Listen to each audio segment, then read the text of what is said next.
Okay. Welcome to Monday morning. And looks like we're doing some budget review work, so we'll get prepared for that. I'll just turn it over to Kathy. Good morning, Kathy Funk Baxter, Finance Director. So this morning on our budget manager review, we have juvenile detention, which is our first financial. And they have very little in the way of revenues that are coming in other than the being funded by the general fund.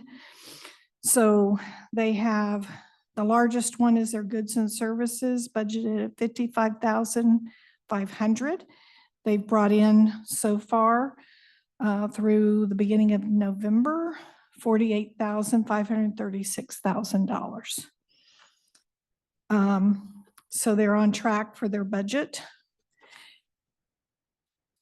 As far as their expenses, which is next, we have a question. And the revenue goods and services means?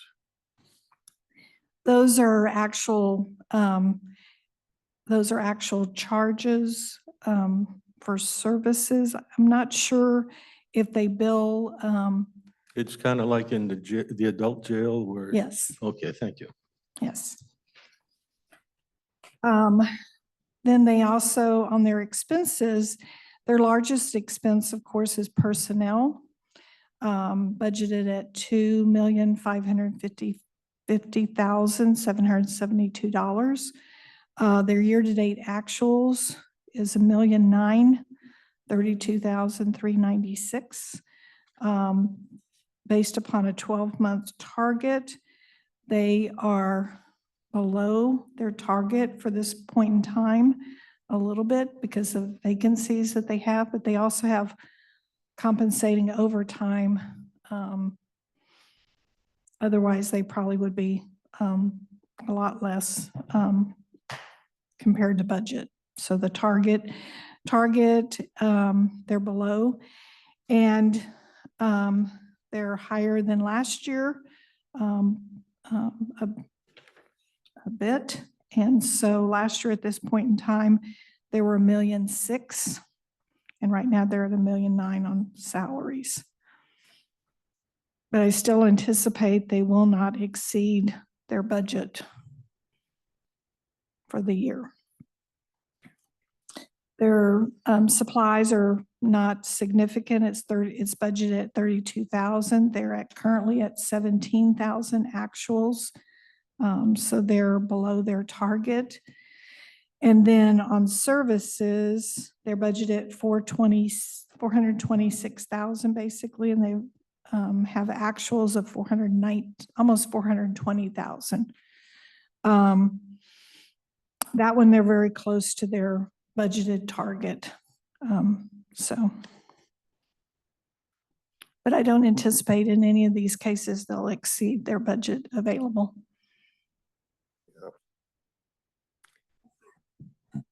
I won't lie, this is a frustrating arena for me. It's a very, and I know we're mandated to have these facilities because of our population, but we have these counties around, Lewis, us, different counties that are serving very few kids at a huge expense. And I don't know what the relief answer is, but I just tell you, I'm just expressing some frustration. It's just the cost is way out of line for what we get out of this. And I don't know that there's a way around it. There probably is. And I'm just going to throw something out. I am bothered by this also, have been bothered for a long time. $3 million for, I would guess on the average, no more than 10 people to make the arithmetic easy. That's $300,000 on average per inmate. That's just a bit too much. So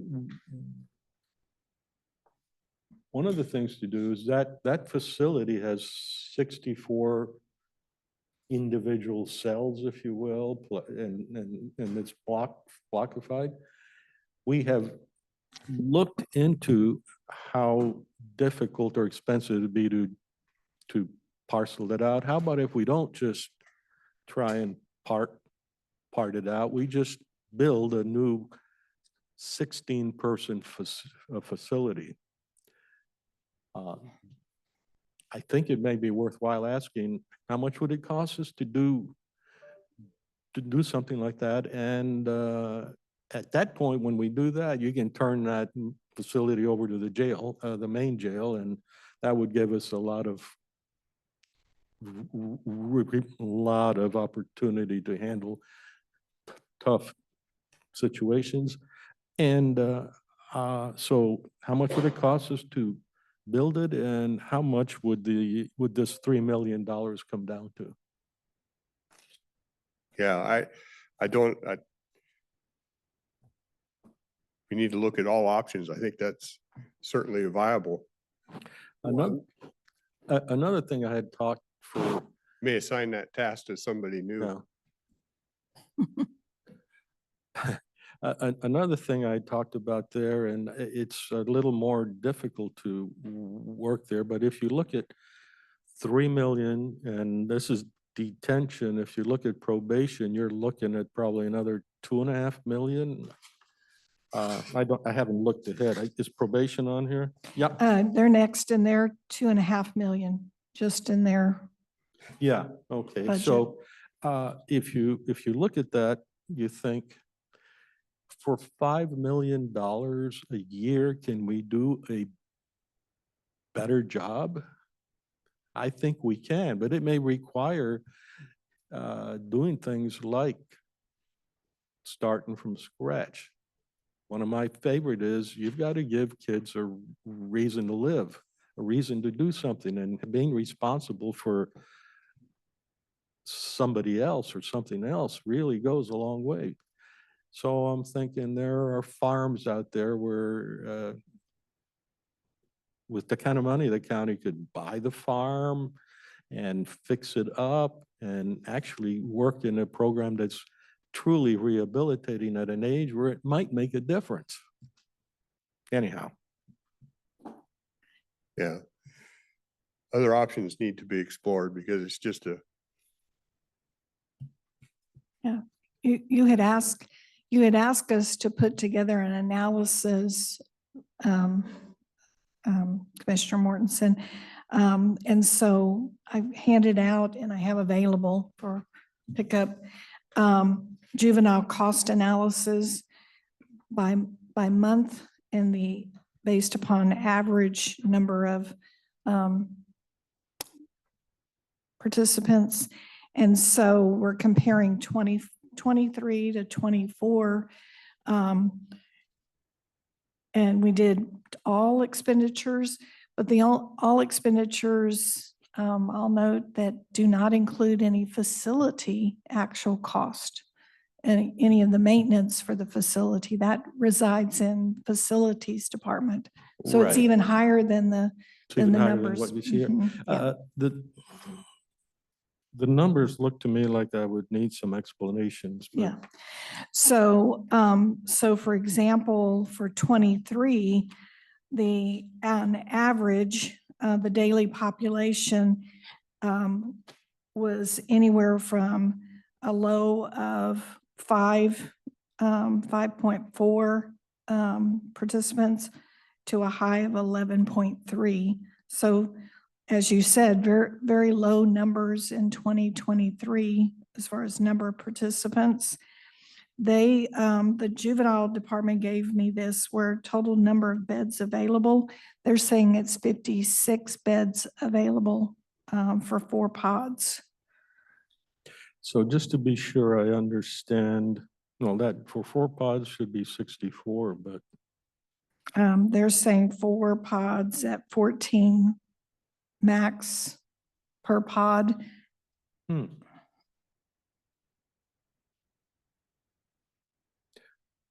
used to think it was 16 per pod, but anyhow, Yeah. if I look at the first sheet, in January of 23 versus January of 24, I see vastly different kinds of numbers, one going in one direction, one going in the other direction. So there's a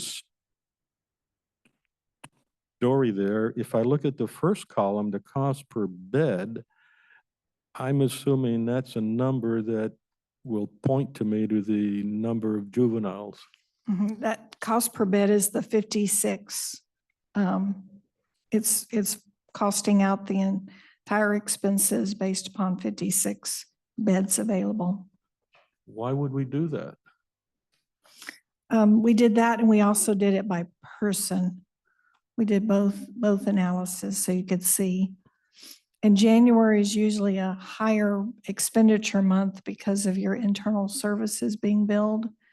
But on average, you can see that for 23 per person, it hovered around as high as 80, because those were the lower participant months, $86, $88 per participant, to a low of $42 per participant. I forgot to send you something, didn't I? Mine's a terrible thing. But this is, I think this is, so if we're on the right track on what you were requesting, otherwise we can go back and modify it additionally. Well, just for brevity, I'm thinking the cost per bed column is meaningless. I don't learn anything from that. The cost per person is more meaningful, but I still don't know what constitutes a person. And remember, I had mentioned, because you have people coming in and out, you take the number of hours that they're actually in your control, if you will, and you just add up the hours, total hours of there, and then you tell us how much an hour cost us. Okay, we'll redo it for total hours. We do have their length of stay, average length of stay per person.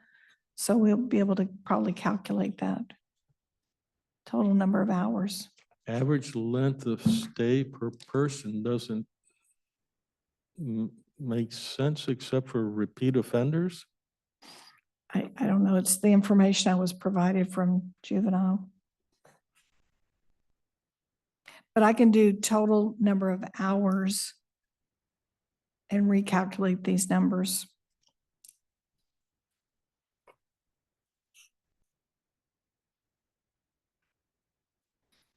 And then we also provided the information 2023 by month, the average population.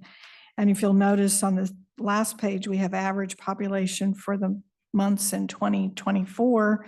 And it's, it's significantly higher for 2024 than it was for 2023.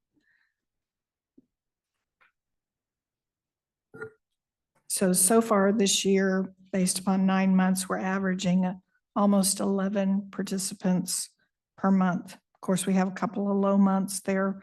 January and February are low months. Yeah, that first page again, the first column, cost per bed, I claim is not too helpful. The cost per person, 239.26 in January. What is that? I don't know what's in there. So January is an anomaly because January total expenses includes all of your internal service department expenses. So it jumps, your January expenses are much higher. Okay, let me stop you there. Yeah. Forget January then. Okay. You pick the month. Okay. I'm still, I don't know. I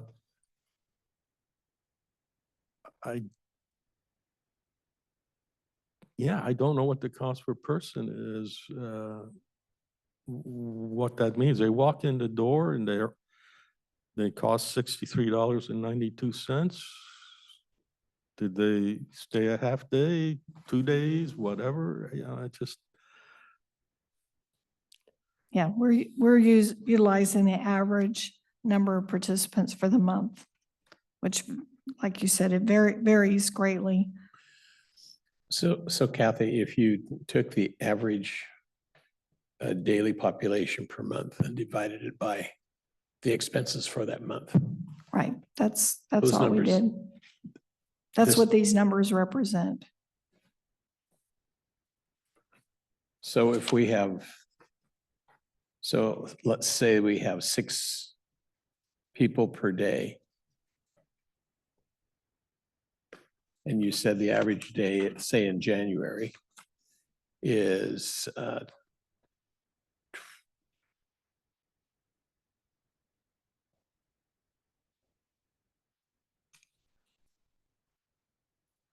well, I don't see the figures. I'm looking at the total costs for that month. Oh, I didn't give those to you. I'm sorry. Yeah. I didn't provide them to you on the analysis. Because I have them. the numbers just don't seem to, they're way too low for what we're paying for that entire program. And we've I've got got the the same fixed problem. costs. Yeah. So you have the fixed costs that if we don't have very many guests, the fixed costs are going to stay the same, right? I mean, generally, I think there's a little, they can close a pot or two down, but nevertheless, with those low numbers, it's per person, the costs are going to be much higher than what it was originally designed for. They were designing it for a lot more people. And now it's just a very expensive program. I'm not exactly sure what we can do about it because we are stuck with that building. We can shut 2 of the pods down we, which I don't think we're using 2 of them now, are we? I think you're correct. We can shut 2 of them Yeah, down. yeah. We, on occasion, use pod C if we have Mhm. kids that don't get along, they'll separate out and use pod Yeah. C, but I don't know how often that happens. Yeah. So And we also have some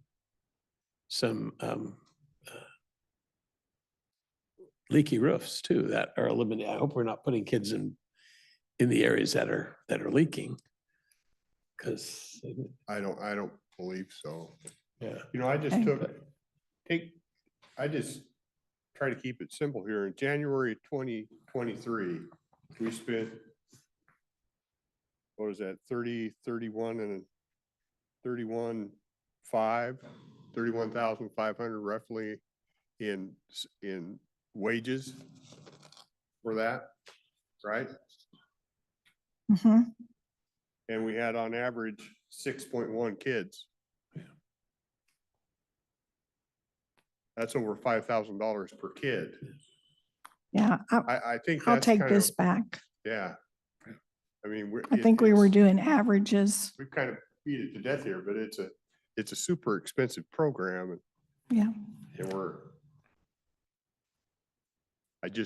And I think we've this discussed, I is a think we need day to by look at- day. I think this is a by day number versus yeah. for the month. I think we need to look for better ways to do this thing if there are ones out there. Anyway, I'll redo this. Bring it back. And I'll include the number of hours.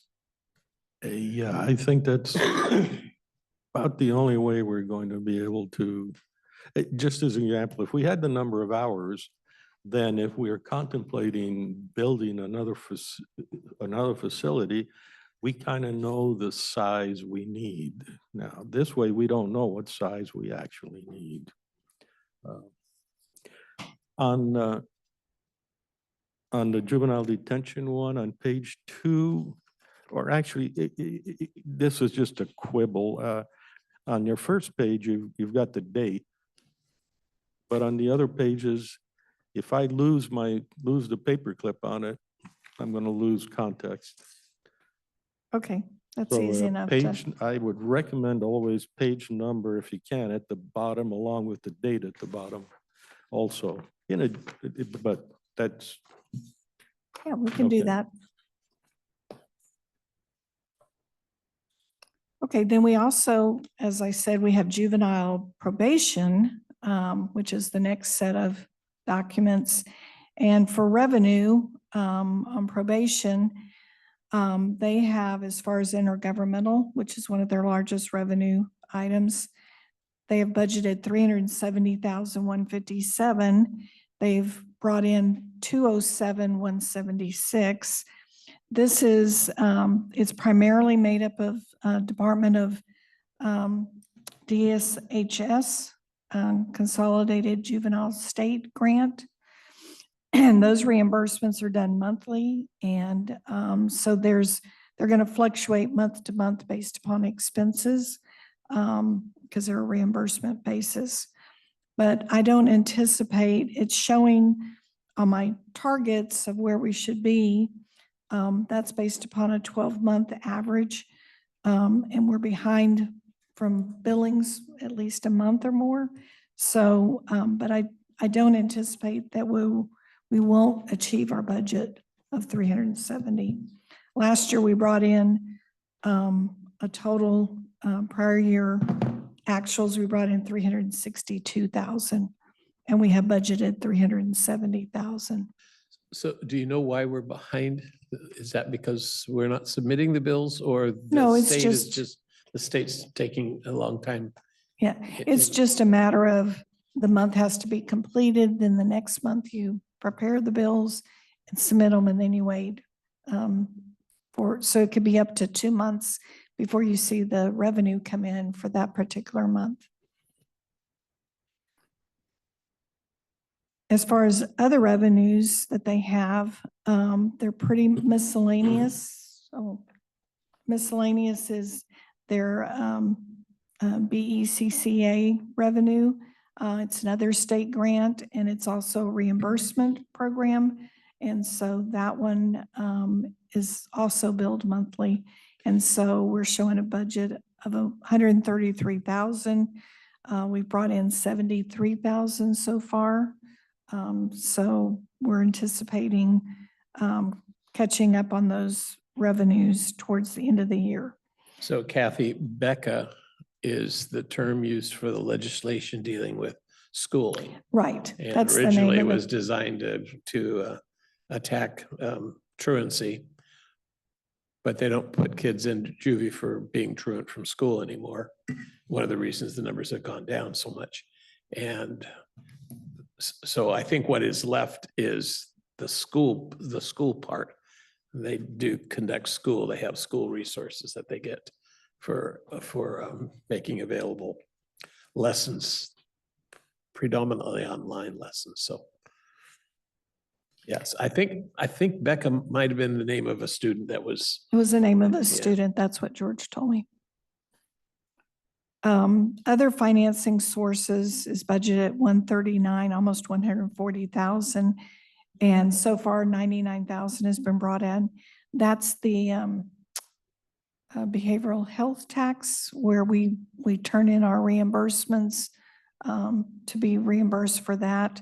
And that too, you have to wait till you get the month finished, do the billing, and then get your reimbursement back. So that's what that is. And last year we brought in actuals. Last year we brought in 139, and that's what we based our budget on for this year. So I don't anticipate having a budget issue for these revenues as we complete the year. Any questions on revenues? So for probation, we're not transferring any general fund dollars to support that program? We are transferring in general fund. We don't show that on these financials. One of the things I was thinking about doing for next year is where we have the revenue comparison, still have it like this, but then have a special text box to tell you how much in total we're budgeting as general fund contributions so that you can see the difference between the other revenues and what is from general fund. Because we budgeted 644,000, but their expenses we're budgeting are almost 2.5 million.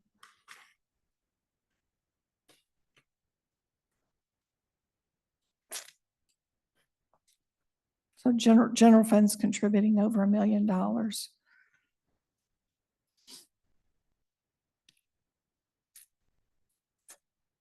On the expense side, personnel is their largest expense.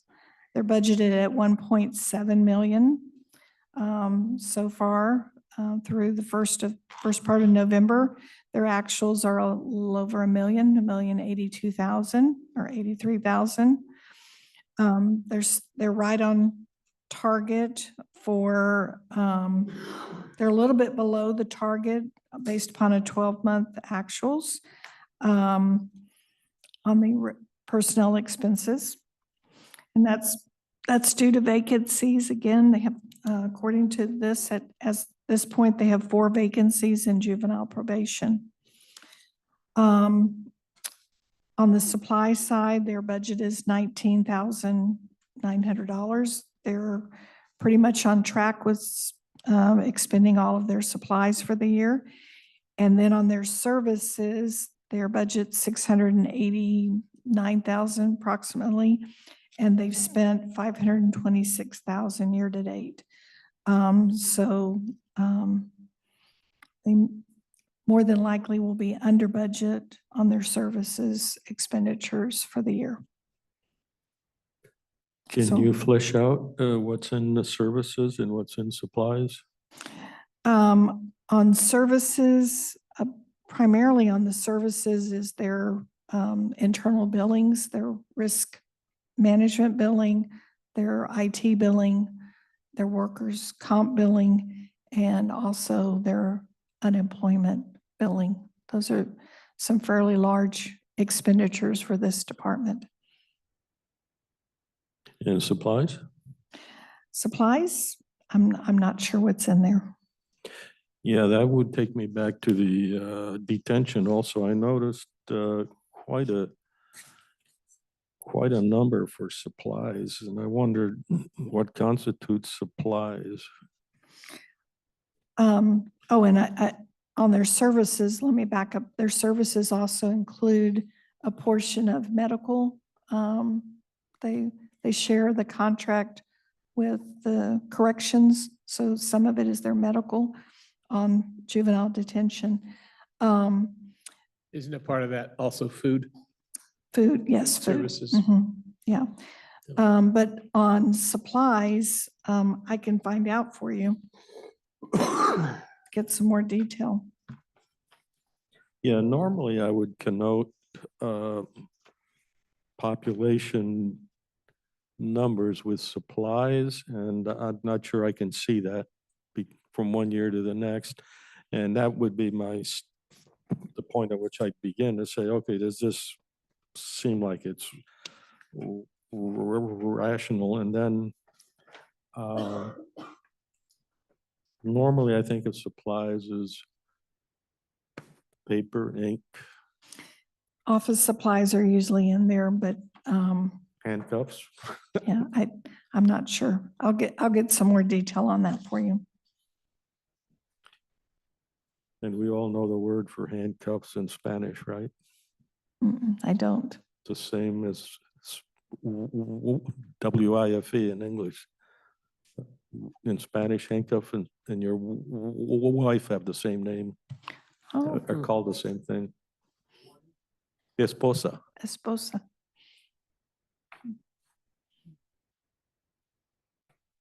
That was very necessary for this program.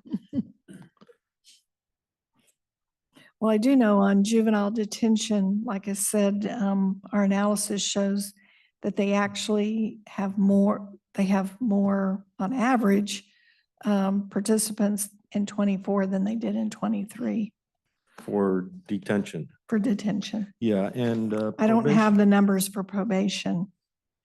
probation was in a couple of hundred numbers or something like that. I don't know exactly.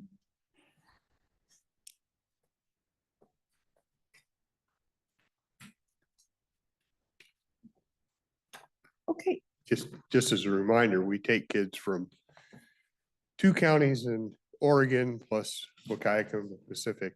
They're just not all Cowlitz County.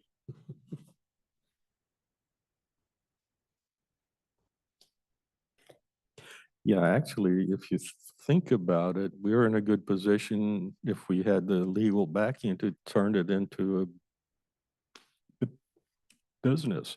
We have the infrastructure in place. And there are private jails. Well, this isn't going to be one of those, but we ought to be able to operate it close to neutral. Yeah.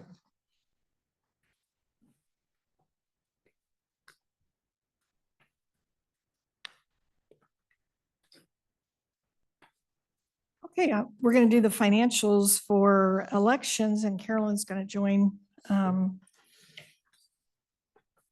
So election basically has 2 funds.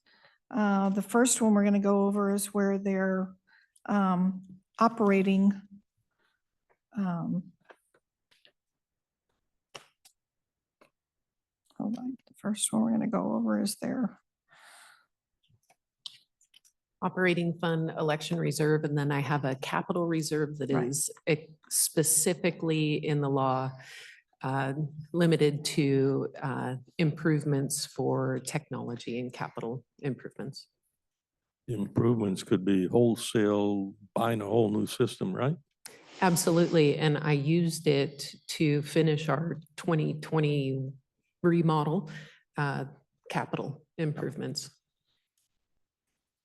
So in the operating area, we have we have our revenues first, and our revenues consist of 1 grant, intergovernmental $6,500, and that revenue's already been brought in.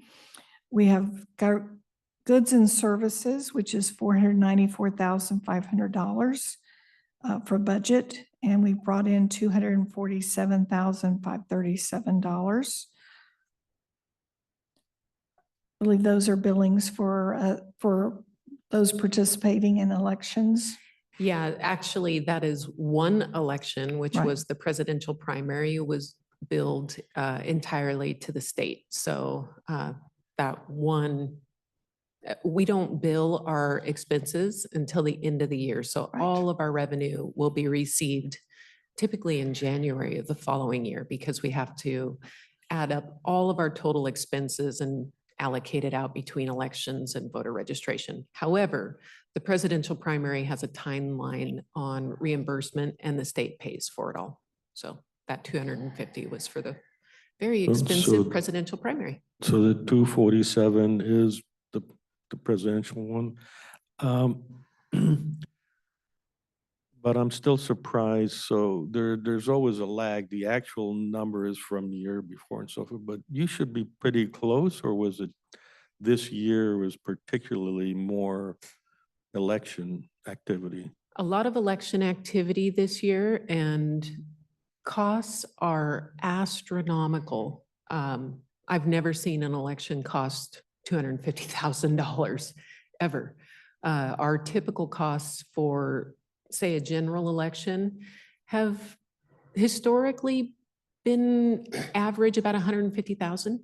There's the difference. And I think this general election, that was just the presidential primary. Our general election, I think it'll exceed, I think we'll be closer to 270. A crazy amount of money. You mean we will bill out 270 to the various Correct. explanation? I have a lot of explanations, actually. How about a believable one?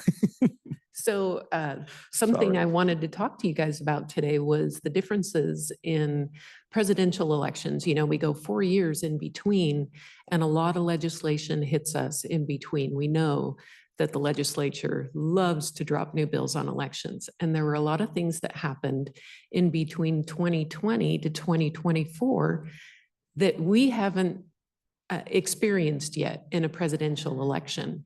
And that those were two main things. First of all, what we call universal registration. If you haven't heard of that, it did go into effect in 2019, but most people didn't know about it. So we didn't experience a change in the way we conduct elections in 2020. Universal registration means that any voter in Washington state can go to any county, register to vote, and get their county-specific ballot. So what happens is larger counties develop these very long lines. Clark County, if you didn't hear, had a line that was about 6 hours long. So those people called us nonstop. Do you have a line? And they flooded us in Cowlitz County. So we were registering Clark County voters and issuing their ballots due to universal registration. That's on the day of the election. It can be any day, Mhm. but the day before and the day of is when we saw the surge, yes. Before that, we were doing really well. Does Wahkiakum have an elections office? They do, and they didn't see any universal registration. I I was asked them. thinking I'd have to go over there now because the Clark people are I coming. here. know. So universal registration was the first major change in this election. And I would say the second is new legislation that wasn't effective until our primary, which was the signature verification changes. I don't know that we will get a handle on the total costs of that. Cowlitz County alone, that equated to probably 2 full-time positions throughout the election. It's a crazy amount of money. And it had a 0 fiscal note, just so you know, when it passed the legislature. It was great. Because it's a local cost. Yeah. Going back to the universal registration, so they registered and filled out a ballot, or they said, I'm Clark, this is my ID, you look them up, and you generate the ballot Both. for them? And can they fill the ballot out right then and there and hand the ballot over to you? Both. And then we transfer it to Clark. So So we the- pay the postage to FedEx because they have to be sent priority mail, not just between counties, we have to priority mail.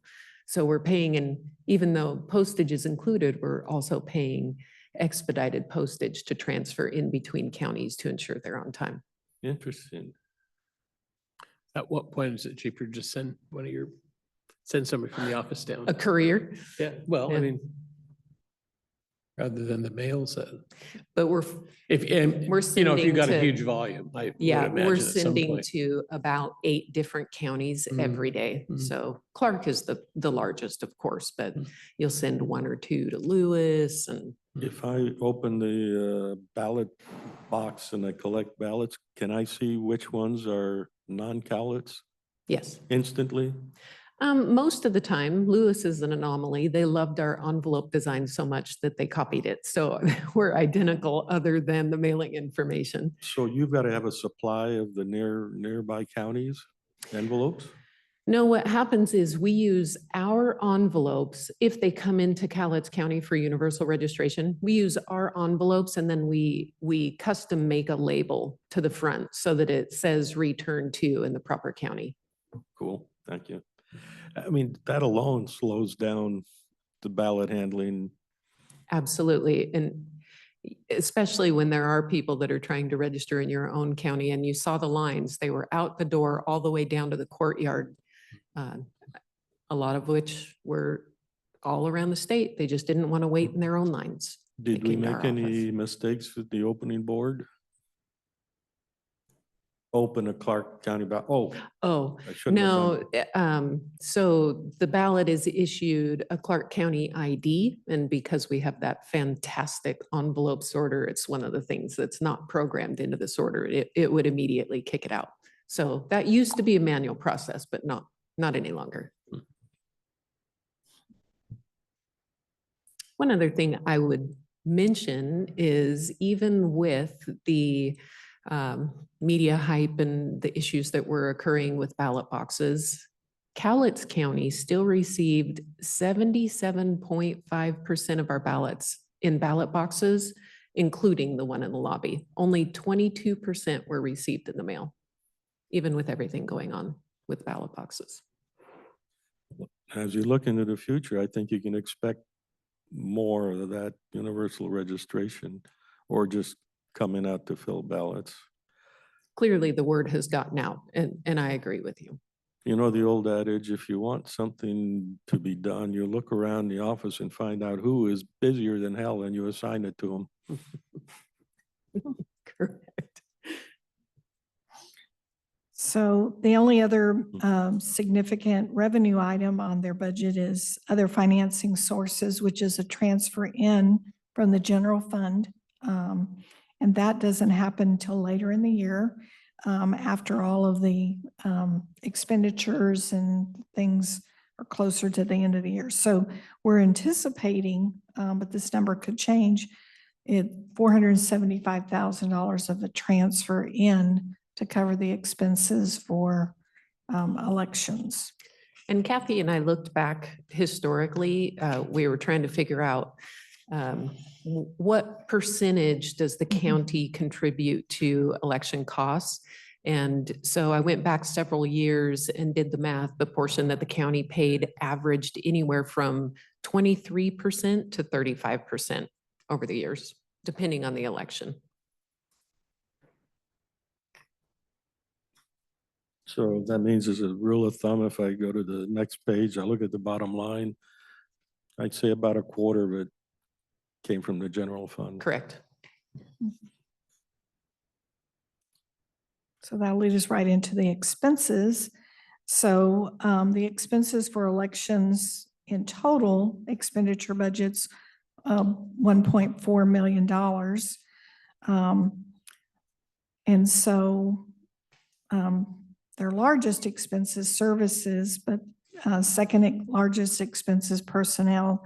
So on the personnel side, we have budgeted approximately $417,000. We've already had in actuals $307,000. I don't anticipate that we're going to have any kind of budget issue there. We're right on target with our budget. We also on supplies, $118,500 was budgeted. We're at $97,000 through the 1st of November. And so we're right on target based upon a 12-month average. And then on services, it was budgeted $676,000 approximately, and we're at $617,000. Most of those services are internal services. And so I don't anticipate, we're a little bit above where target, or we're a little bit above our target, but that's because a lot of our internal services are already billed out for the year.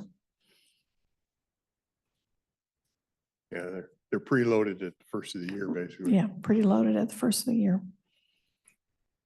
These supplies are all the envelopes, all the ballot Postage. paper and what? Postage actually comes out of Services. services, but Oh. yeah, supplies is a crazy amount of ballot stock, envelope stock. Yeah. Well, I have to admit, I'm surprised it's that low. It's not low. Like I say, I've never seen elections cost what they've cost us this year. It's insane. I bumped into several people who said they had not gotten their ballot and that's why they were in the office. Is there anything there we should understand? Always tread lightly because I don't like to throw other organizations under the bus, but I work the front counter in elections and I do that because we don't have enough staff, trained full-time staff to process ballots. So I take over the phone calls and the front counter. And that was my number one question. People with correct addresses, their ballot was mailed. It's in our system, it's tracked. Where is it? They didn't get it. I don't have an explanation for that. And at some point in the election, I stopped kind of asking questions and I started providing the USPS online complaint email because we've had 4 years to prepare for this. And some of the things that I saw this election were a travesty. When you can, if you can collect the stats, like 1% of everything mailed out didn't get to the destination kind of thing. I don't know if you can. I don't know figure that how out. I could collect that because people would come in for replacements, right? I don't know of the people that came in maybe in future elections. Very hard to know. Yeah, Yeah. it's only if they say I didn't receive mine. And yeah, exactly. you And people check that it. don't report it. I don't. So you do have a system for keeping track of the ballots that have been turned in? So if they come and say, I didn't get it, and yet you've received one from them, that's an important check. You're not going to get all of them back because, we're only up to 50%, half the people. I can Response. definitely track the number of replacements received. But, in addition to, I didn't get my ballot, there were several, my wife put my ballot through the washing machine, my dog ate my ballot, people issuing themselves ballots online, not knowing it. So there's also that. They're not all, I didn't receive my ballot. Some of them are quite funny. But are you catching very many people whose ballots have been cast who've come in and said, I didn't get it? Oh, yeah. The people, like Arn's talking about, the people in that long line, a heavy majority of them did not receive their ballot in the mail. And when I looked at, I always confirm the first question is this address correct? Yes. Do you receive your mail at this address? Yes. No explanation. It's really frustrating, which is why I tried to get out the word for, Washington voters really need to take a little more ownership in our voting period. They have the ability to track their ballot from the moment that we issue it. So log into votewa.gov and you can see when your ballot's issued. And if you don't receive one, you need to contact us. I can't help you if you don't take a little initiative, or otherwise you end up standing in that long line waiting for a ballot at the last minute.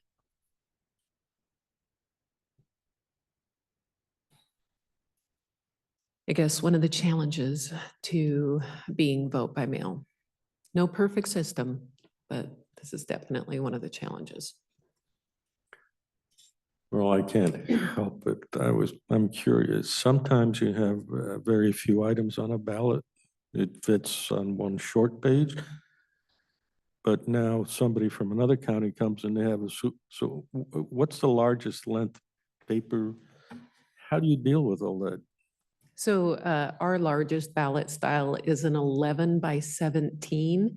So it's not just longer and wider. You fit more columns on each side, front and back. Oh, wow. Yeah. Okay. So And- that's how you do it.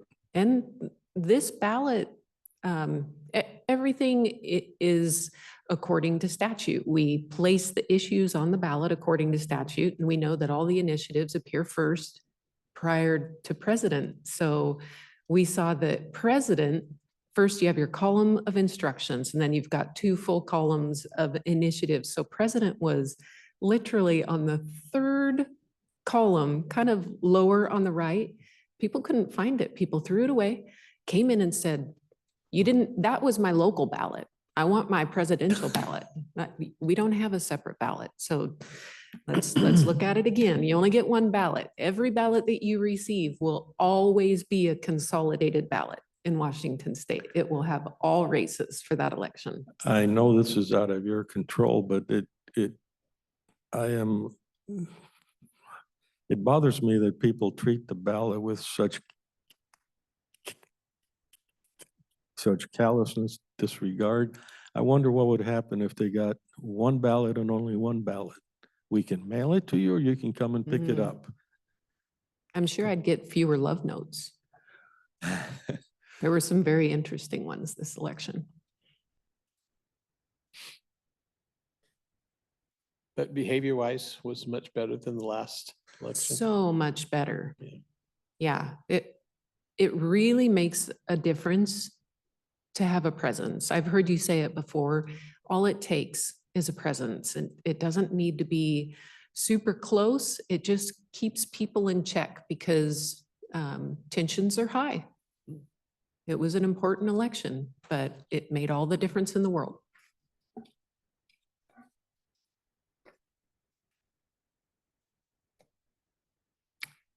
On the capital reserve, there's very little activity. There is some revenue, goods and services. Again, I think that's for a billing. It's a mandatory 15% overhead Right. on all of our charge out expenses. That makes up the entire capital reserve. Right. And so, and then for expenses, so far this year, there's just a little bit in supplies. They have 15,000 budgeted, and they have $2,274 in supplies expended. You'll see that change next year. Mhm. Next year, we are due to replace some technology. It's been, I can't remember the year that I want to say 2019, that we converted to our current tabulation system. And we're staying with the current tabulation system, but some of the technology, like the scanners, are becoming outdated, and they don't give those away. Clearly, for two of them, I think it'll be close to $70,000. And that's it on the financials, unless there's other questions.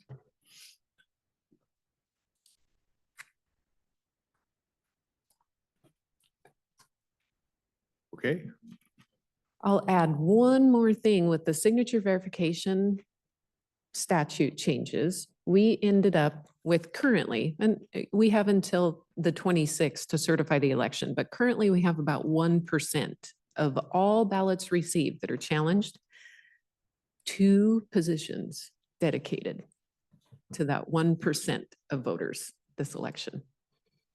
That's how much interaction and time it takes to deal with those challenged ballots.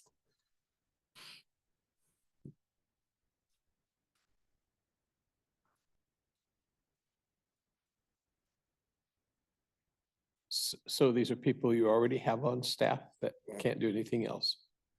So we have 5 now on staff, and then I also come over and I hired a small army of temporary full-time office staff. I think I had 7 full-time during the voting period.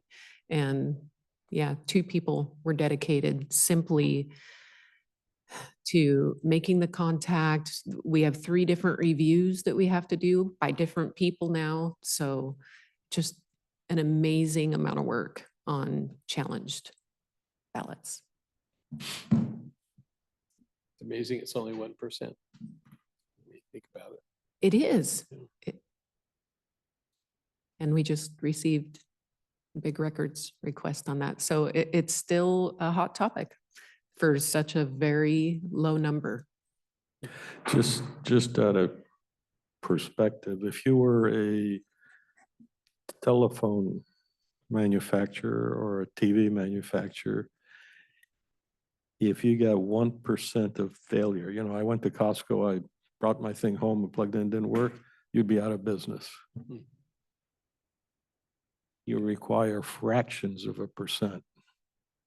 That's not an option in government though, I guess. Gotta have elections. Yeah.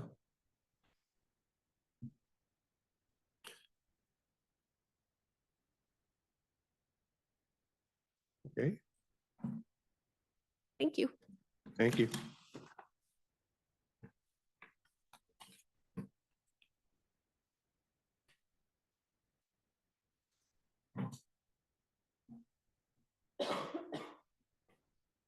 Ten o'clock is Public Works. Are you all good? I know we're here early, but if we're all good.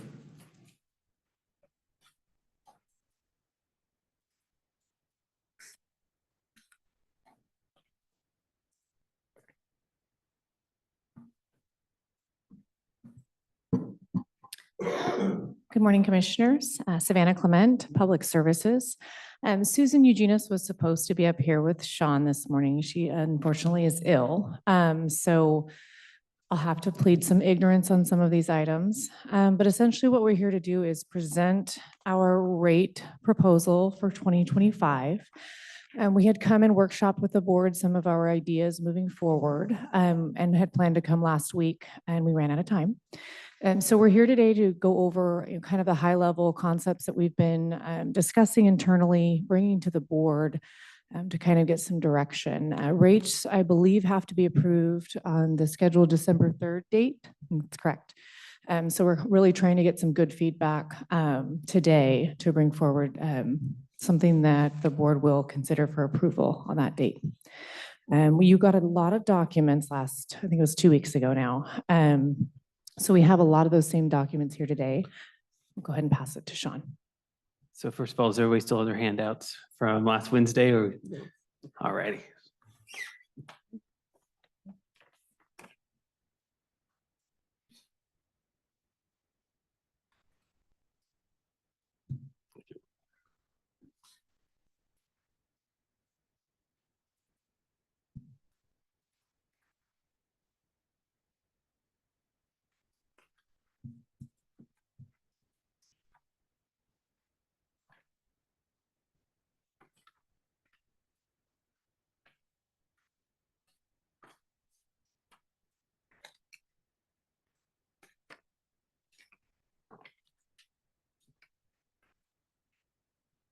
Looks like some of these papers have been out in the rain. I saw that. It's been a little wet these last few days, unfortunately.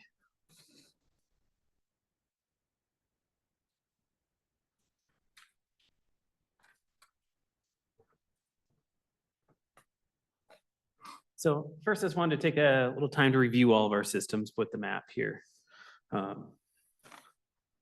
So I'll start off with our largest system. That's going to be the Toutle wastewater and water system that runs most of Spirit Lake Highway.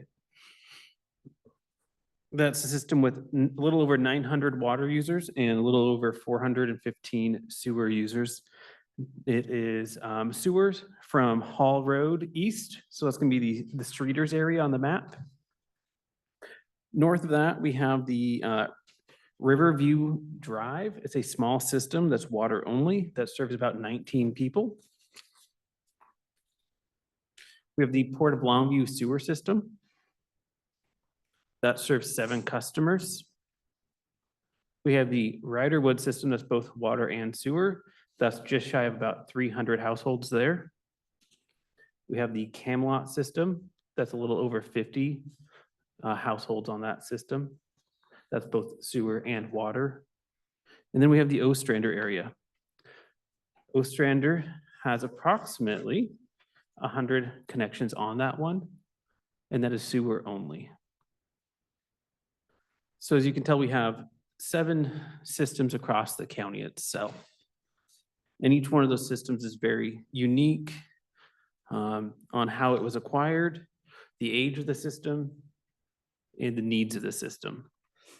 Just for a little background for maybe some people Sure. who are in the audience, can you explain how we would have acquired these systems as a county agency? A lot of times we get systems through a failed HOA, failed development, anything of that nature. When the system is no longer functional, it reverts to the county. So most of the time when we do receive a system, it is in usually a disrepair or needs some sort of significant correction done to it. That also explains why our system is so widespread. A lot of water systems have a better, I shouldn't say better, a more condensed system to operate in. Ours is obviously, you see the map, it's kind of all over the county and the unincorporated area. And so as Savannah said earlier, we kind of just want to have a conversation with the board to get an understanding of the path forward that the board like to see and the rates that are associated with those. So we presented to the board a 6 years plus current year to date of cash in and out, the amount that's been transferred to reserves. So I think that's an important issue to talk on. Since about 2020, Public Works has been shifting about $750,000, $750,000 into its reserve fund.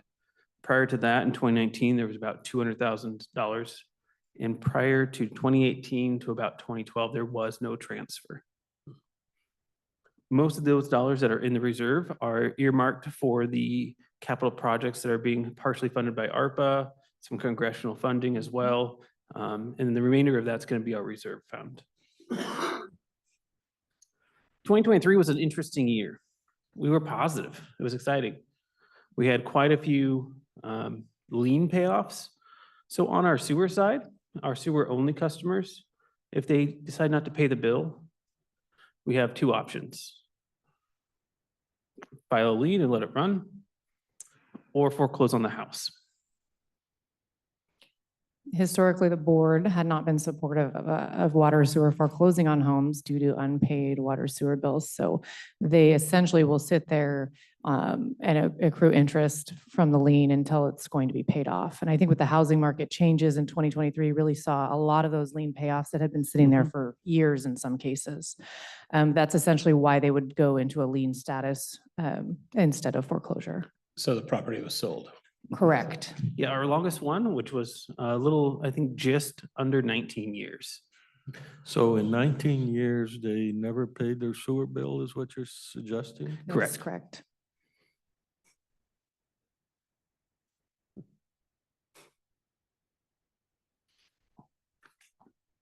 When you started this $750,000 put away, how'd you arrive at that number?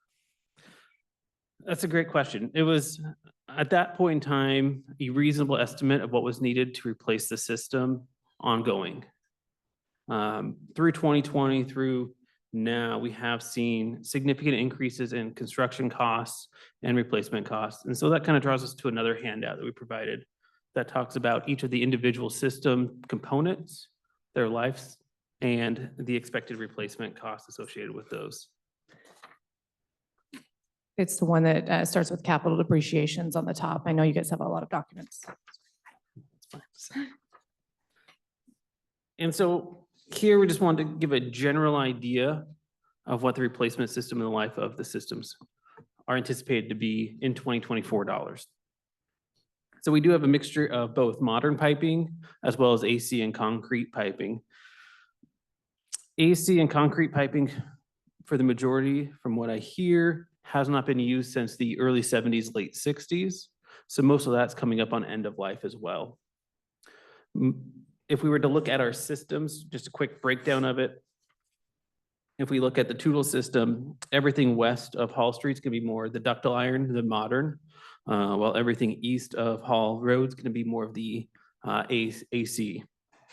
Ostrander is going to be concrete. Camelot is mainly AC pipe, but with a little bit of newer and mixed in. Riderwood is about half and half, and International is all modern. AC is asbestos concrete. We don't like to use the word asbestos, so we just short. So let me make sure I understand. Let's just take the piping, the water, that top line, so I understand what we're looking at. From as we sit now, we expect 75 years out of it? Is that what you're saying? 75 years once it was in the ground. So it doesn't have a life expectancy of 75 right now. No. No, Do we know where it's at? it's going to be variable throughout the entire system. Some of it's going to be newish, some of it's going to be quite old. Because of the way we acquire these systems, we don't always know exactly point of inception. So we've been working on, when it was construction and placed, when it would need to be replaced. So we've been working on our inventory of these systems, but we don't. Yeah, can you give just an example of the project through the summer on Culvert. the water meters? Oh, yeah. So we were doing our water meter inventory and it was a requirement of the state.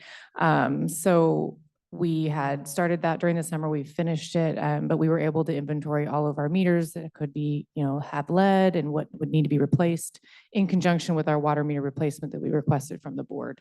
So we are working on these inventories with our GIS capabilities, but we still don't have all the data is kind of what I'm saying.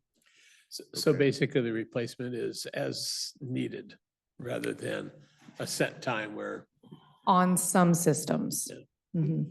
And I think Susan's talked with the board a little bit, about the Ostrander I&I project as that Mhm. you have to do the I&I first, and then we can go into the pipe replacement. And so there's a process with Ecology and the Board of Health at that point in time. Or sorry, Department of Health. Whatever that state agency is nowadays. So, and the next column, replacement cost 230, what's that Per foot. per foot?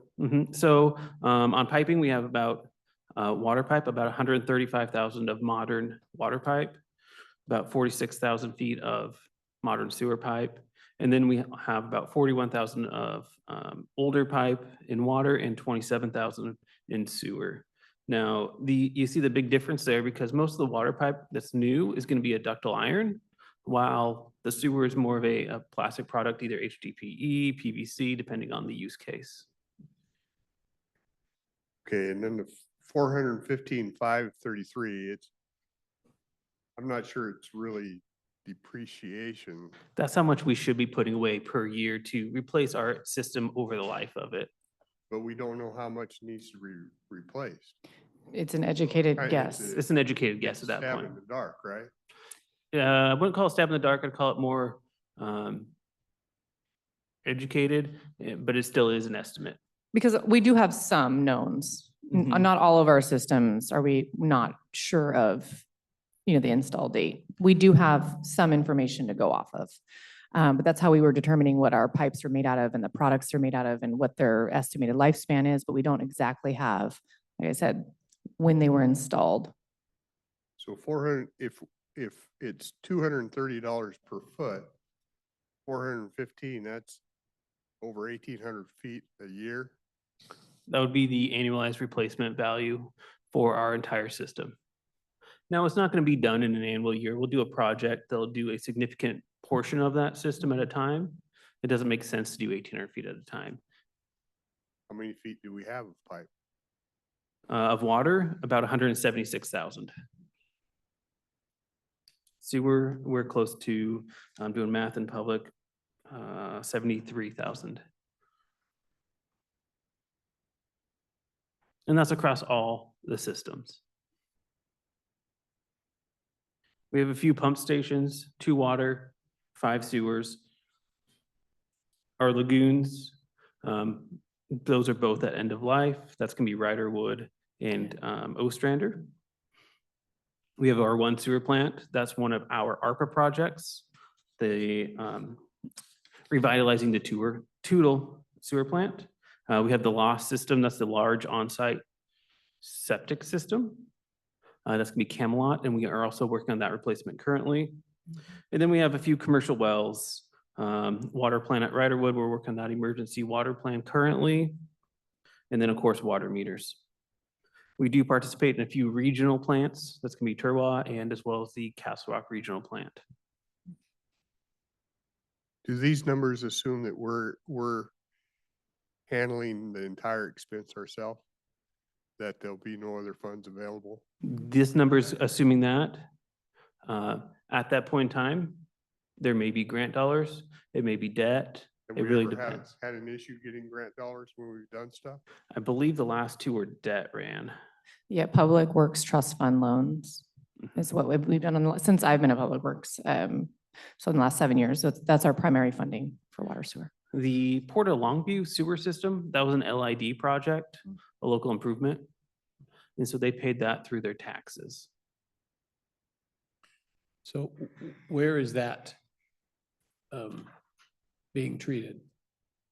Come again? Where is that sewage being treated? That goes to Turwa. There's a treatment So- pond right there So it goes into a pump station and that's pumped to Turwa for treatment. that goes to Turwa. Yes, sir. That's the Port of Longview International Way Pump Station. So when we improved, just so I understand, when we improved the Port of Longview, then we put an assessment on there to pay. We did an LID, that's correct. Is that available on any of these systems? I believe there's a little bit of approval process through the homeowners within that system if they want to approve those. And usually that's for new or expanding systems and things of that nature.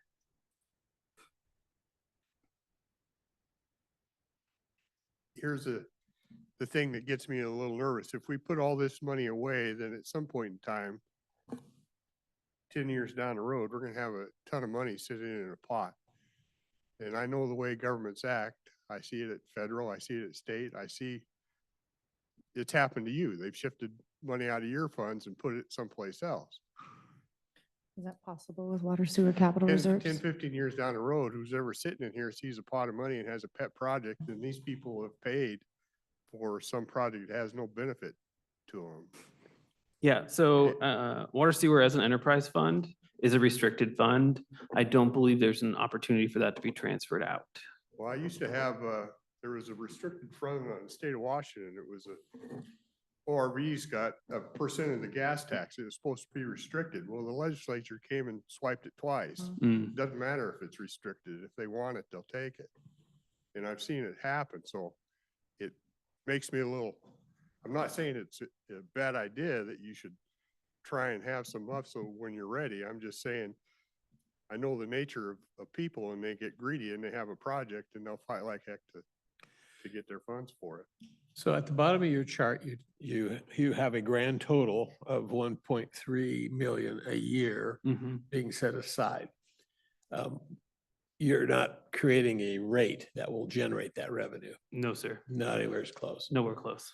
How much more above you said you would typically have been setting aside 750, It's been 750 for the last few years. and it's continuing to be at that rate? Yes, sir. So we are underfunding the reserves that we can expect.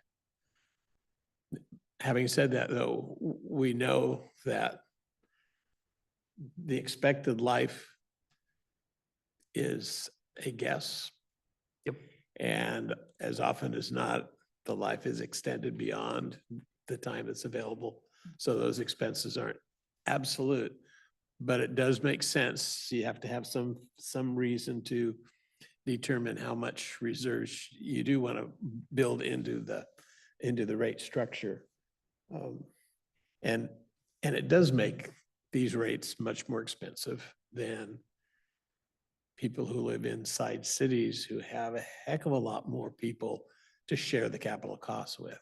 It's just the nature of the beast. The farther away from the cities, the fewer the number of people contributing.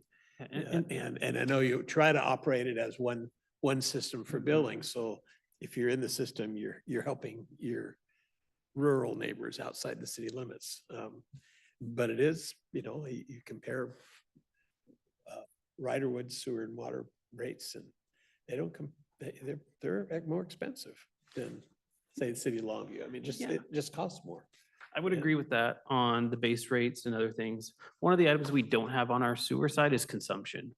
Because we have so many systems that are just sewer that we don't have the data for, all we charge is a base rate. And, we've talked previously comparing the cities outside of their city limits, more the rural infrastructure, and comparing our rate structures around that.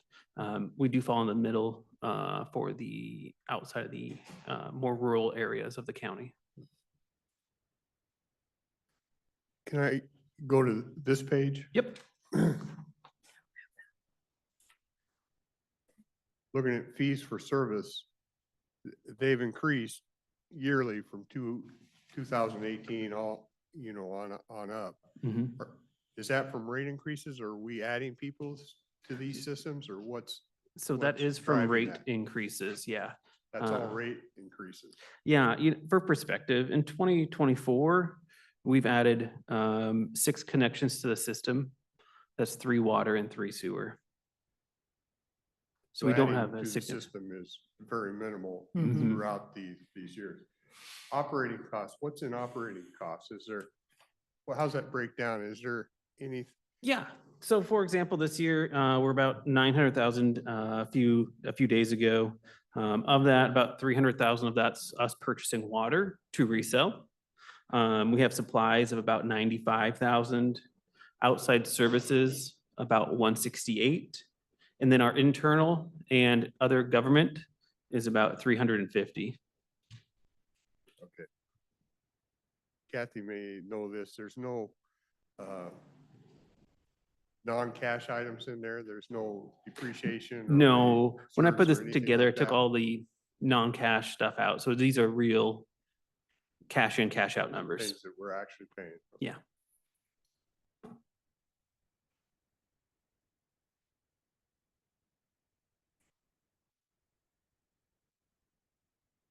And when we put those meters in, we had a expectation of some yearly savings, and I'm trying to, do you recall what that, and have we plugged any of that into this? No, we have not. No. Mm-mm. And that'd be probably more on the water purchase side and the water generation side of things from our Mhm. wells or treatment systems.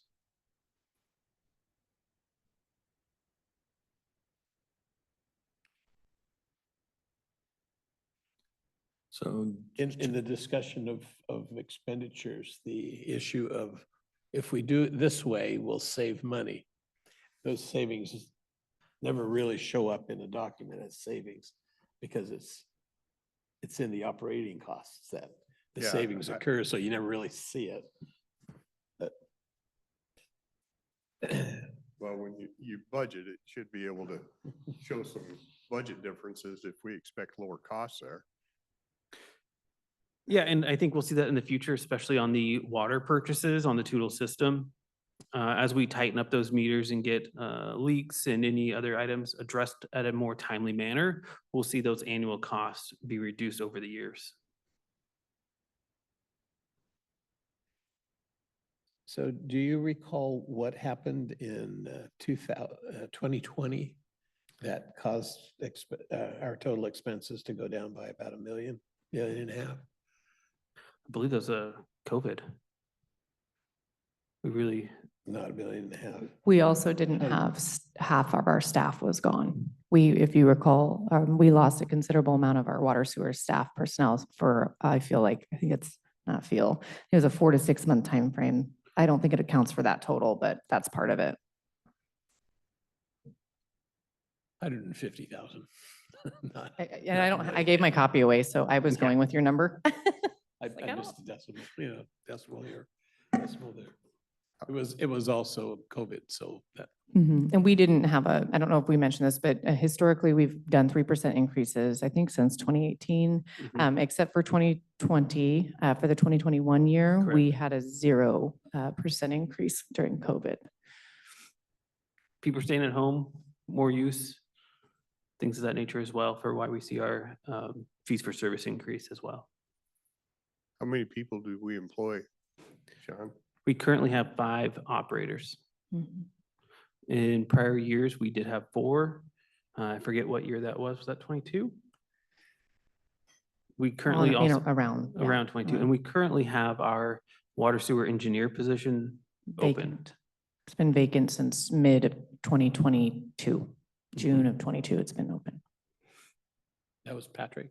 That's correct. And he was moved to Diking and Development. And this is a half-time FTE shared with, I believe, stormwater.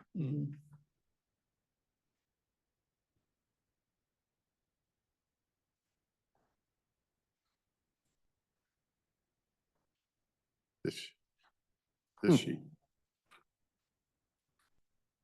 So I see 23, 24, we did 3%. This year, we're asking for 5. That's a placeholder. I really want to have this discussion with the board. I also have one prepared for 3%. I believe Commissioner Weber asked us that last week, so I didn't want to hand it out too early. Let's do 3%. on there? So they don't. Yeah. What's it? Yeah, I guess my question is, what's it generate in dollar amount?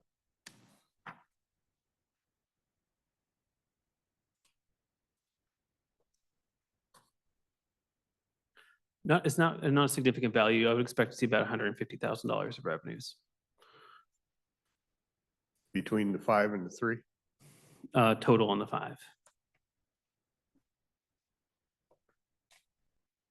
I would expect a few new connections throughout the year. One thing we haven't addressed ever is our senior population.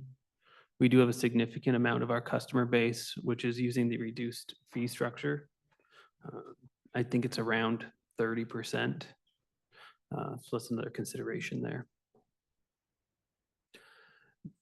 These rate changes have to be approved by the UTC or something like that? Nope, these ones are just through you all. Okay, and so the decisions here. Yes, sir. And did I interpret correctly that in 2024, you anticipate we'll be at $180,000 equivalent under their, call it a loss from the budget? I would expect about 150, 140. So I would expect about 150, 140. Yeah, okay. So, and the new rates at the 3% increase bring us 2025 in line, or are we still short? We'll probably still be short. And that's still ignoring the 750,000 that was mentioned that maybe should be higher, but And we can always balance our budget by we'll just ignore that for Okay. the moment. So in your recommendation from all the analysis is that the 5% is the right number? I don't think I'm making a recommendation. I just really want to chat with the board, discuss this, see what your perception is, and go from there. If Sean was making a recommendation, it would be higher than 5% is what, is what he's saying. Yeah, that's what I'm trying to Yes. find out Mhm. is,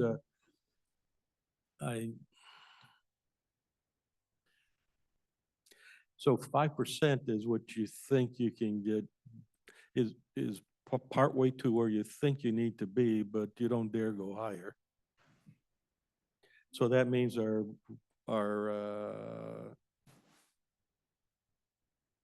total fund, ending balance will still go down a little bit each year.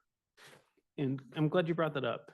We do have an ending fund balance within water sewer currently, and that is approximately 2.1 million right now. So we do have a little bit of room to eat that down throughout the years as we slowly step up.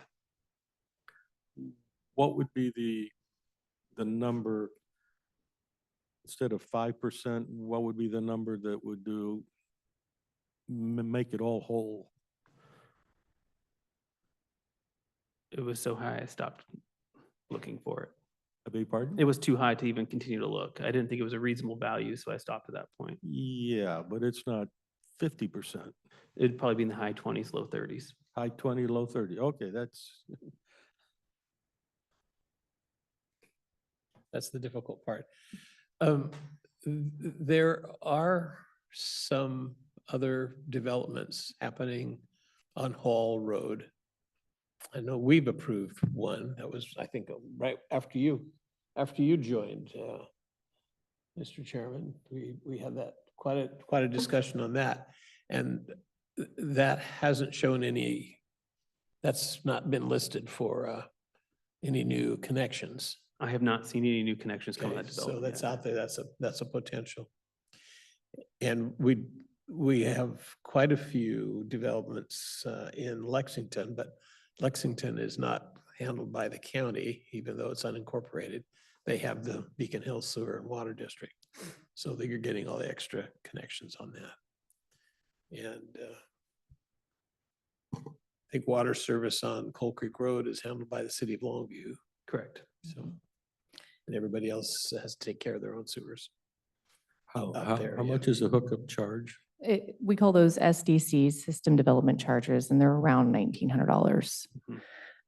It is a fee that we looked at in doing this process. But as Commissioner Dahl and Sean stated earlier, there's only a handful, 6, I think that you said last year. 6 this year, yeah. This year, year to date. So it's not a significant amount, but we could also start looking at some of those fees I know we looked at other, areas in the county and I can't remember. I think are we the lowest?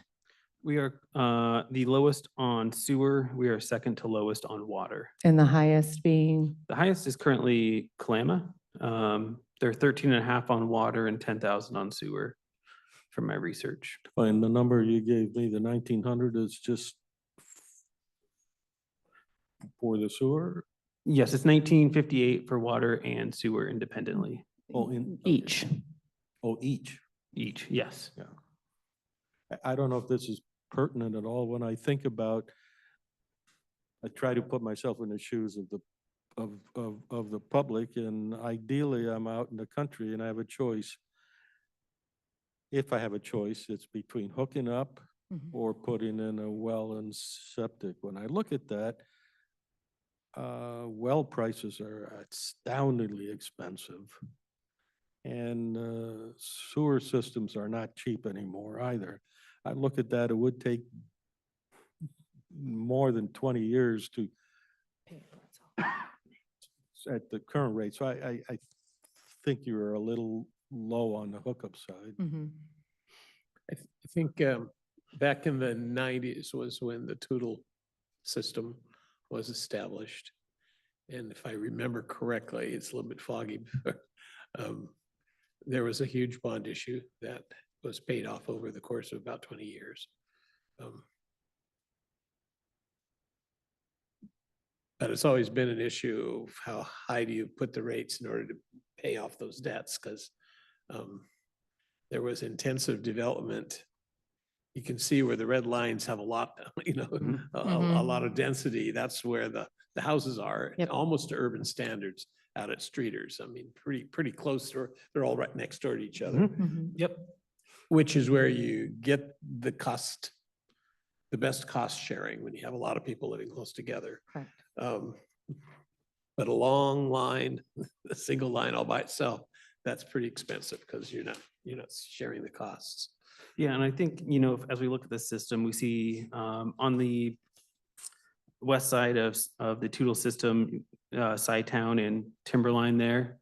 And we see that density factor change between Timberline Road and then Town. We see, 1 acre lots versus 5 to 10 acre lots there. With water available, there is more density. We can see that pretty much anywhere. Well, I think Oh, it- yeah. Wasn't that, we did do a development, a subdivision approval not too long ago on Timberline. I mean, that exactly what you're saying, the water's available, and so that does stimulate some growth. Assuming interest rates and the economy are headed the right direction.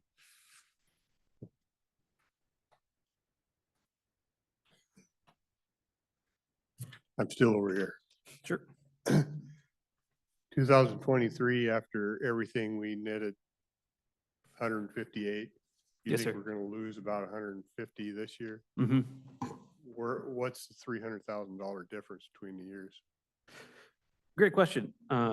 So of course, we did have better interest rates in 2023, as well as the lien payoffs we had talked about earlier. We had a significant amount of those. Some of those ranged in the $20,000 to $30,000 range each.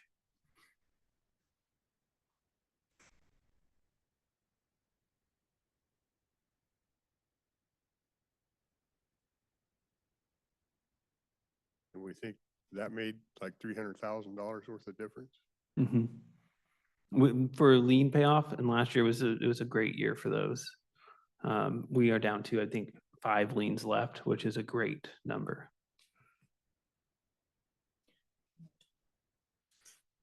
Can't recall off the top of my head now.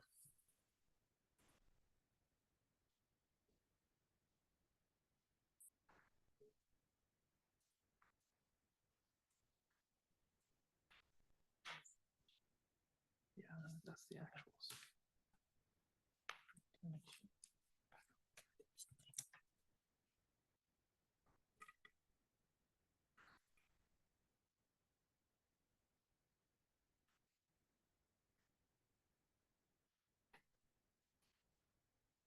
So The employees are receiving a 4% rate increase, or pay increase this year. Is that what the contract was negotiated at? I think it's 3.5. Three and a Yes, half? I'm seeing head nods. I think I had 3.5 that I was gonna say. That's what I think it is. Mhm. Yeah.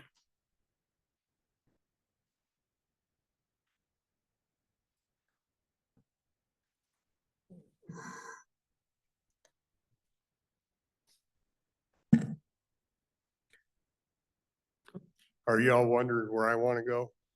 I We mean, are. it's been typical here the last couple of weeks. You're all wondering where I want to go. I will say ahead of that, I don't think we have much choice but to do the 5%. Well, I think we have a choice, and I'm not in favor of the 5. I get it. We're paying more in salaries. Everybody's getting raises, except we serve people like a Riderwood people. They're not getting raises. And I don't know where to find it sometimes, but Well, I'm sorry, I just can't, I can't do that to them. Just can't do it. there are two ways to look at something like that. It's a service provided, and unfortunately, there is no competition. And so it's difficult to do a price signaling mechanism. But it does, I like to keep welfare separated out from cost, unlike with the juvenile detention center, which is just so egregiously expensive. This is the cost of many little systems. And I think if we wish to have a program for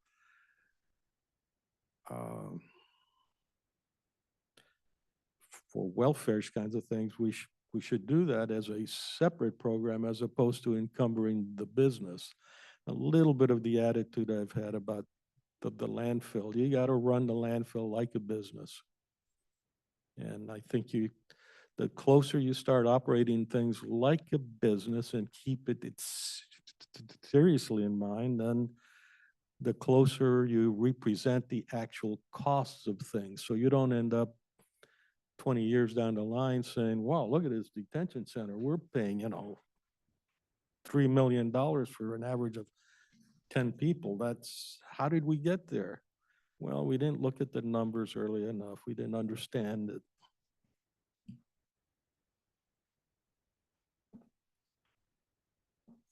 Yeah, I don't disagree with much of that, but it all based on the assumption that everything we do around here is efficient and run like a business. And I don't have that confidence. And I'm not saying you guys aren't doing a good job, but there's never any competition. It's all what we do. And I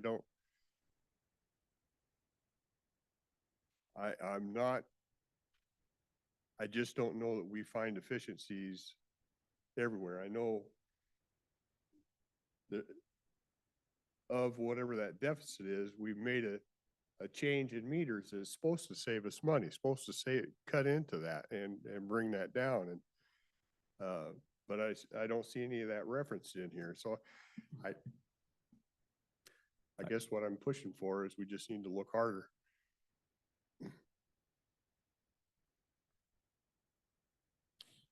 Do we, Well, one of the other real challenges we have is that every time we do have to make repairs, the costs are considerably higher. I mean, that's been the cost of materials is just relentlessly going up.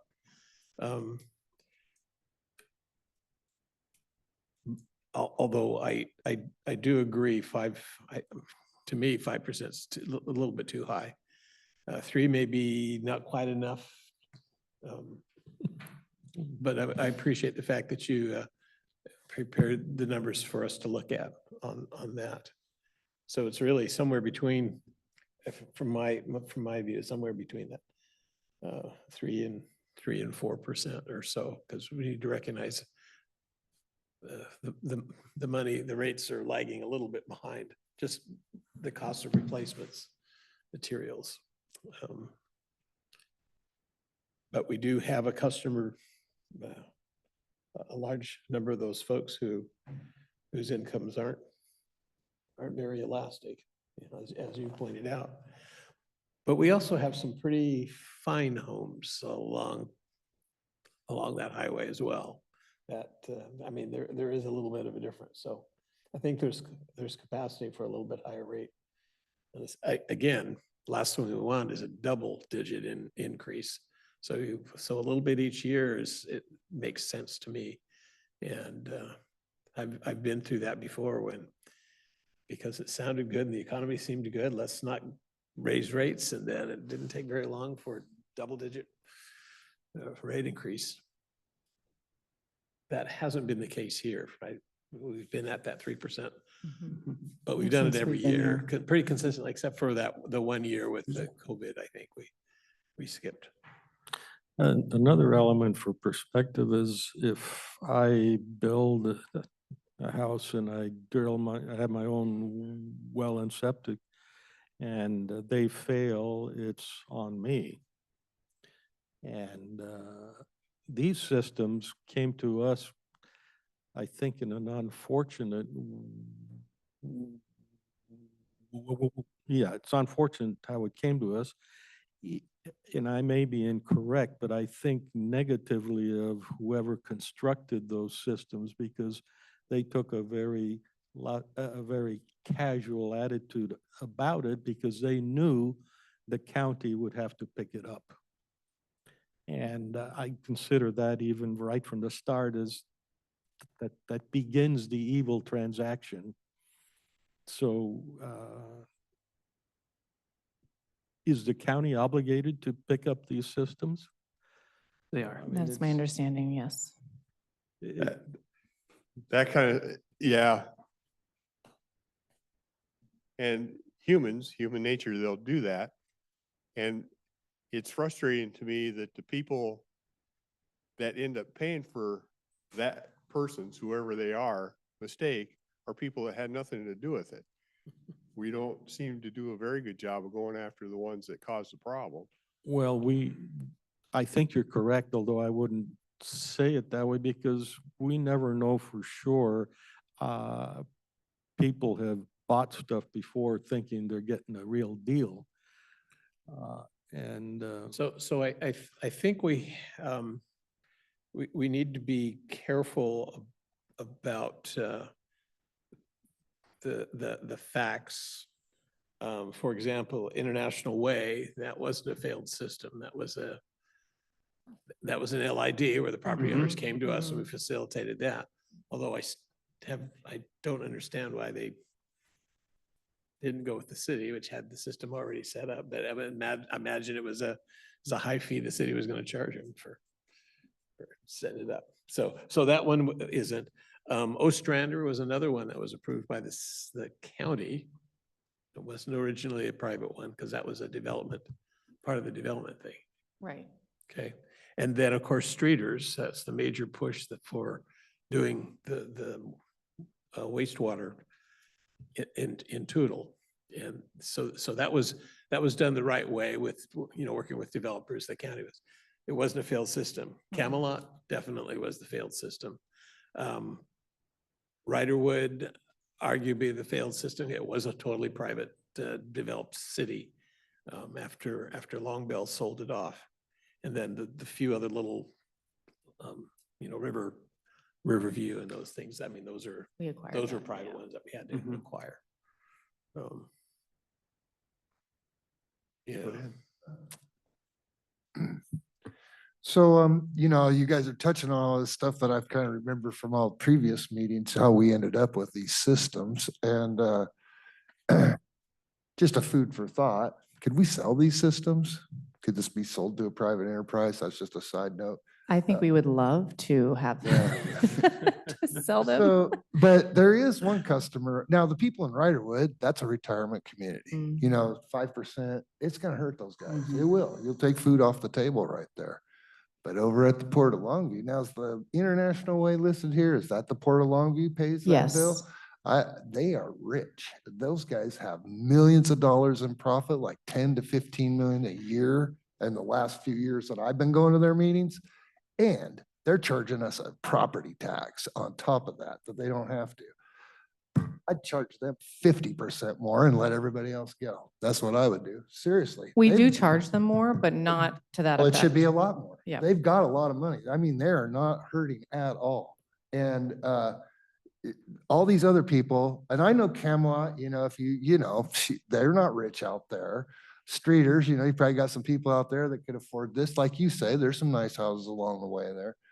But Port of Longview, they got I- all the money. I Why didn't not think, charge them more? I you know? didn't think I'd ever hear you to stand on the tax the rich bandwagon. Well, I'm not saying tax the rich. What I'm saying is they are making us pay them a tax when they're way into the profit margins. Yeah. And that's us getting that money back, Again, for I- these other people. I mean, this doesn't affect me. I'm not on any of these, but I'm just saying, Port of Longview's rich. And if it were me, I'd charge them all the difference. The and I'd let only everybody way else you go. can avoid distortions is by trying to get as close to the real number for the service. It's true. I think I go that to I- Walmart and I could buy a TV there for $300, or I could go somewhere else and buy it for 500. Walmart doesn't say, oh, he's a commissioner, he gets paid more, so we'll charge him more. I mean, just think- Might not be a bad idea. So. As long as you're paying more, not me. Following, exactly. following Tim's logic, it would seem to me an idea that the depreciation amount that we're now only covering about 60% of. Why are we under capitalizing from the port? Why not make the port systems pay for itself? Every time you agree with me, I get a little scared. It really worries me when you say that kind of stuff, Dennis. But just my conclusion, and I'll get down. But, I think but of course, having said that, though, those dollars wouldn't, they could very logically say, well, make sure that that money goes to pay for our system. Don't put it in the fund that you share with everybody else. Well, yeah, you're not going to tell them. We don't want to project this. We'll just give them a bill at the end You of the don't month. think they would figure that But out? one last thing I just wanted to say, I think the connection rates seem pretty low, especially if you're comparing that to drilling a well or putting in a septic or both.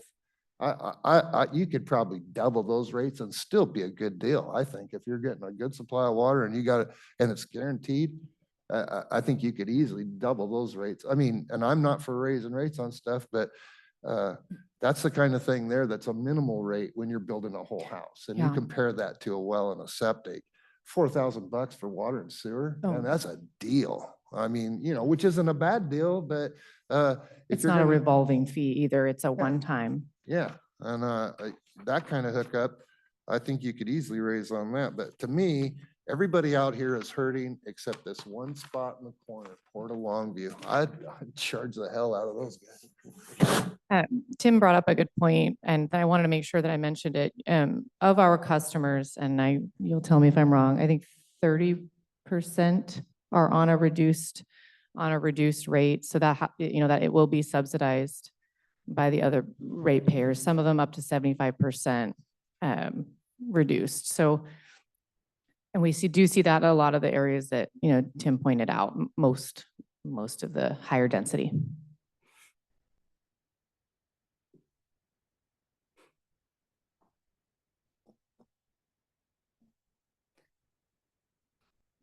So you don't want to budget above 3. Well, it sounds like we're 3, 4, and 5, so. Let's do 2. Well, we're not making a decision today because we have a public hearing. Yes, that's correct. It has to To go through give people the an budget opportunity. process. And I'm not sure with the schedule if we'll be able to come back and workshop it anymore. I believe the hearing's on the 2nd of December, so it'll be, About 2 weeks. I don't know if do we have meetings next week? Not on Wednesday. Not on no. Wednesday, no. So it does make it hard. But we can try to come back on another Monday and talk about it. I think one thing you can do, and I think we're probably all three in agreement here, is maybe look at the connection fees. I get that you don't have a lot adding on. But I think, as Commissioner Weber pointed out, we did approve that development out off of Hall Road, and that eventually, at some point in time, will probably hook on, and there'll be more developments to hook on, and it's been pointed out, and I think it's correct, that these hookup fees are a heck of a deal. Just, I did a well 30 years ago, and it's still a heck of a deal, right? Yeah. And- Yeah, and we have those numbers. We just knew that the rates would definitely be a bigger point of contention than, than the one-time fees, but we have that prepared too. We can bring that next time we come back to the board. The other thing I'd note is we've been looking at ADUs. I think that's kind of the future. A lot of people are rebuilding a lot more ADUs. We don't have a fee structure at all for hookups. They don't exist. So it's kind of something we were going to explore a little bit. So I think that's all we have. Yep. Thank you. Thank you.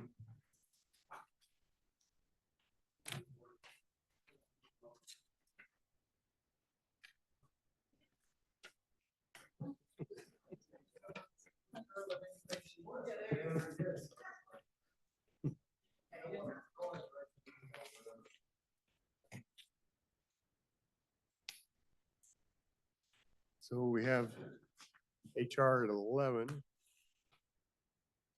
You guys want to take a short recess before then? Okay. Recess till 11 o'clock.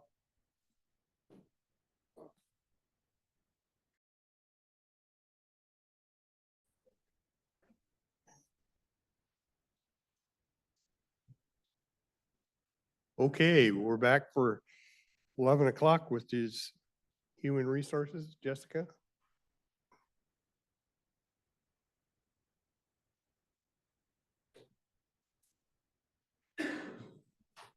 Good morning, Jessica Warren, Human Resources. I have two requests this morning. First comes from Building and Planning. They're requesting to add a new code tech 4 or 5 plans examiner. And then they're not filling 2 of their vacant positions, the assistant planner or the permit coordinator position. And Tracy's here if you wanted more information on the reasons behind this. So I guess you might have to go through that again. I didn't. Yeah. So requesting to fill a new code tech position, plans examiner, Pro tech? code tech, Code. a building inspector, plans examiner. And then at the same time, not filling 2 of their vacant positions. So I thought the last time we spoke, I asked you how staffing was and you said you were okay. We are okay. This is, we have a employee going out for some surgery. We don't know when they're gonna return. 3 of my code tech plans exams, they do both plan exam and they can retire at any time. And so we're kind of looking as succession plan, fill the void, and then with us taking on Castle Rock, I'd prefer not to fill the planning position and the counter position and do it on the inside where we're gonna have the work with the plans exam and the code tech taking on City of Castle Rock. Just preparing, making sure we have no holes. So the code tech isn't a new hire. The code tech is a reclass. building inspector. The code tech 4 does the plan review Okay. and like all the plans. Mhm. They also are able to go out in the field as well. So they're versatile. They usually come with more experience and more certifications. Is this an additional employee? This would be this is an additional position approval, but I'm going to give up 2 positions for this position. Okay, so you're switching one, basically. Well, 2 for Switching one one. and dropping one. Yes, Okay, yes. all right.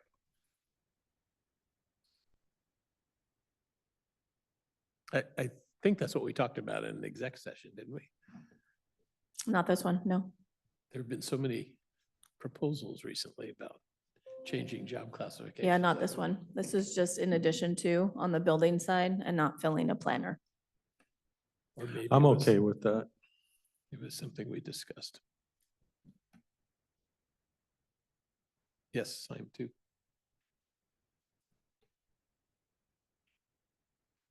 We're adding a code tech, we're eliminating a building planner. A planner, just on the planning side, the environmental planner.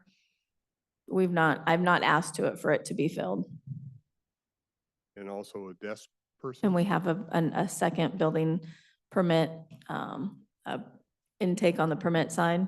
So I have two open positions. I'm not filling either one of those, and this will replace one of those.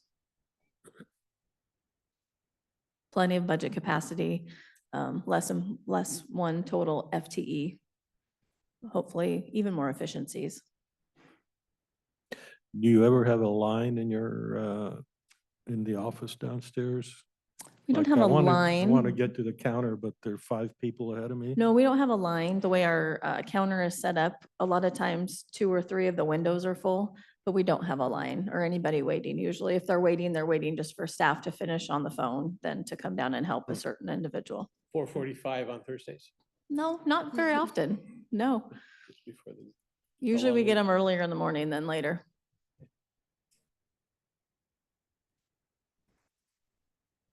Okay. Next item comes from the Health Department. This is one that we had workshopped. They have a current infections prevention specialist who's at a level 1. They're eligible to move to a level 2, but the salary grade was never set for that. So we're requesting to set the salary grade at salary grade 255, which is a 5% increase on top of their current salary grade. We did do a workshop on that one, didn't we? Correct. And I Yeah. had to bring it back to the union and they are Yeah. in agreement. Yeah, I remember that. And they're assuming additional responsibilities because. Yeah, additional responsibilities can do more at the level 2 level with their certifications. Okay. Okay, thank you. And then I have a few executive sessions, but I know you had another one on the schedule, so I didn't know if you wanted to do that one first. I don't know. I know we have executive session. I don't know what they all are. Yeah, I have a few and I know that there's another one for potential litigation, so I'm good with waiting or.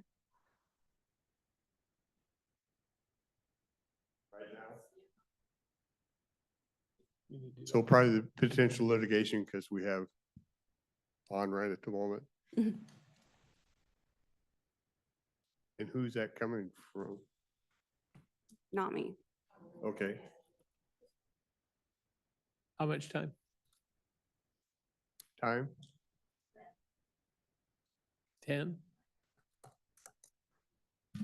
Okay. So and then we come back, then you have, Do you want mine too, just so you have them all on the list or? How much time? Mine are for collective bargaining and performance of a public employee. And I would say 20 for all of them. okay, so we have executive session, potential litigation for 10 minutes. Then we have executive session, collective bargaining, and performance of a public employee for a total of 20. So we'll take the potential litigation first, and we will do that.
Yeah, he's on the way.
The executive session for potential litigation is getting extended for 15 minutes until 11:35 a.m.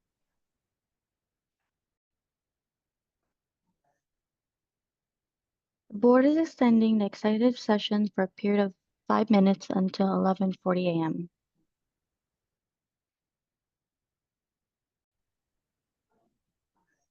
The board is extending the executive session for the performance of a public employee for a period of 15 minutes until 12:15 p.m. The executive session for collective bargaining is now in session for 10 minutes.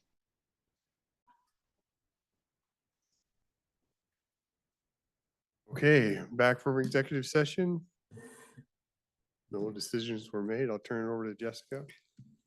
Jessica Warren, Human Resources again. I do have additional requests. The first come from the auditor's office.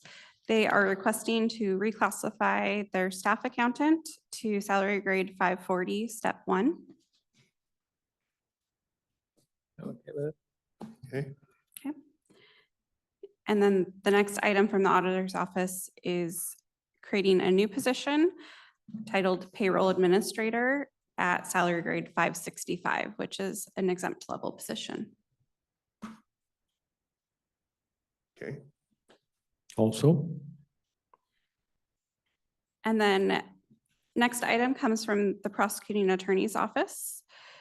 He's requesting to create a new salary classification of senior paralegal at salary grade 27 and to place one of his paralegals at step 2 of the new scale and 2 of his paralegals at step 3 of the new scale.